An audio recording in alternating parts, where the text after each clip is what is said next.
According to Raymond Williams, popular culture is one of the 2 or 3 most complicated words in the English language.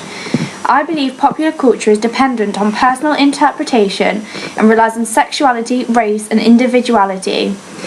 In contrast to high culture, it is enjoyed by the masses and portrays things that are currently happening in the world rather than focusing on our traditional cultural values. It adapts over time and is never rigid. Many theorists believe that popular culture is low-class work that manipulates an audience's mind with dominant readings and ideology in order to interpret a text the way the state wants them to, rather than being food for the mind like high-class media such as opera or poetry. John Story in 2009 agrees with this in his 6 definitions of popular culture. In his second definition, he states that it is inferior to high culture and is residual or leftover. However, I believe this is outdated and it is time to take a fresh look at popular culture in which we accept the premise that media has advanced and with it has penciled out categories of media that have been created with a set audience in the producer's mind. For example, high class, middle class or working class people. I believe media is now created with the intent of appealing to everyone. Whilst using this fresh look at popular culture, it is important to understand that the lines between high and low class are becoming blurred. This is mainly because high class culture is becoming more accessible to the masses, and this can be seen in television programmes such as Made in Chelsea, where they take people living in the high class area of London and incorporate them into a reality show that targets people of all classes. This then makes those who are part of the show accessible to all, and this creates a blurred division between high and low class. It is also created in a way that allows the audience to take the dominant reading and interpret it how they choose to. And according to most popular culture theorists, this is something that can only be done by high culture. One way of seeing the effect popular culture has on its audience is to pay attention to subcultures such as chavs, goths or punks. These, according to Dick Hebdige, represent noise or interference in the orderly sequence which leads from real events to their representation in the media. They have mainly been created by young people or young adults who feel confined by the once strict divide between cultures and have therefore felt the need to express themselves more openly and so have broken away from the stereotypical high class or low class image. They have rebelled against the norm and have worked to create their own bricolage and commodities such as safety pins as jewellery for punks and new words such as ain't for chavs. One fairly new subculture that shows this is geeks. These are the people who are generally bullied at school and perhaps have never fit in with their peers. However, having been mocked for decades, these people have now become endearing thanks to popular culture programs such as The Big Bang Theory. The Big Bang Theory is an American sitcom that first aired in 2007. It's on its 7th series and follows a group of dysfunctional friends who all work within science and engineering.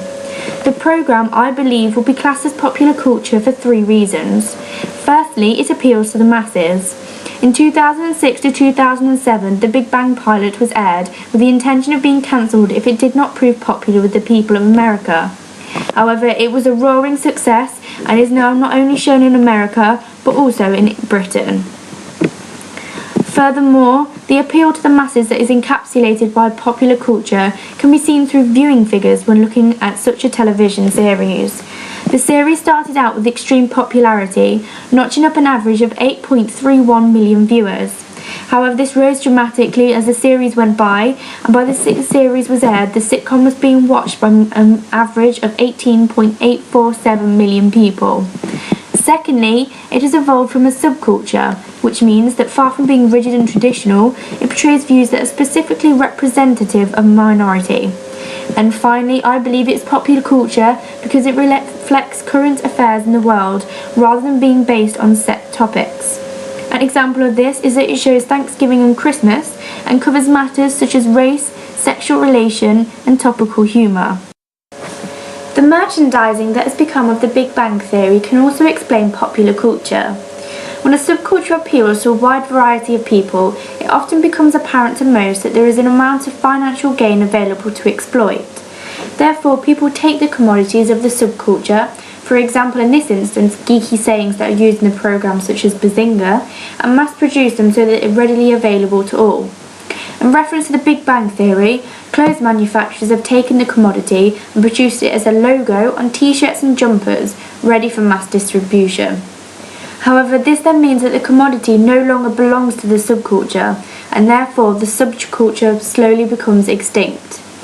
This effectively shows that rather than the state, it is the audience that has control over subcultures and whether they thrive or not. This makes sense, as popular culture is culture of the masses. In conclusion, I believe that popular culture is less of a physical thing and more of a representation of changing culture in today's society.